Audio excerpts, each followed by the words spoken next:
Why do you think the Albanese government has come to this position? It is such a significant departure from what we have seen for decades.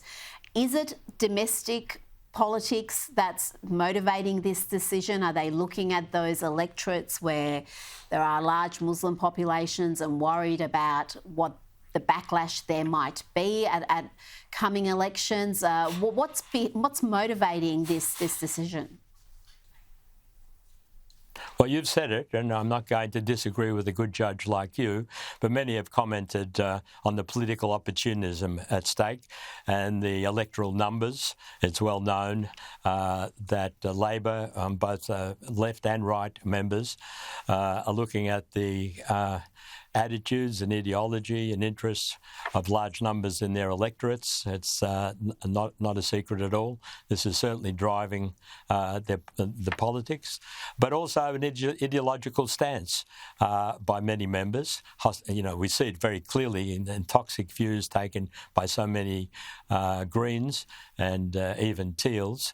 But this ideological hostility to Israel that's developed over the decades, that somehow it's an illegal entity, it's a colonial entity, it's a newcomer, it's perpetrating, terrible atrocities, war crimes and all the rest of it, which are blatantly untrue, in many respects pure and utter blood libel and historically absolutely ignorant. But there is a strong dose of ideology, of commitment by some members, the anti-Israel faction of the Labor Party, as opposed to those who are more familiar with the history and more familiar with Australia's values and traditions and bipartisan stance and the history of their own party, going back to Doc Evatt through to Bob Hawke and Julia Gillard, which understands Israel's situation, is committed to Israel's viability and future, at the same time being committed to a genuine reconciliation and two-state peace through negotiation, which is what mainstream parties still support, which is the position, I think, well articulated by the United States at the General Assembly just a few days ago. That is the way to go.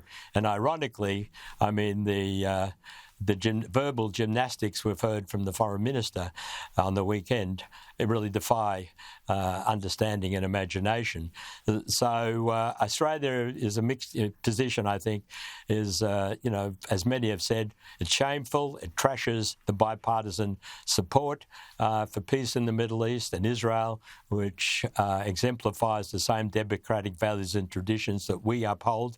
And we've joined the jackals, as former Senator Monahan said back in the days of the 70s, of the Zionism racism resolution, which we should remember historically, its rebuttal and rejection had a lot to do with the leadership of the Hawke Labor government at the time, to the extent that for a while it was called the rebuttal of that. Colin, we're a long way from... It was called the Australian Resolution.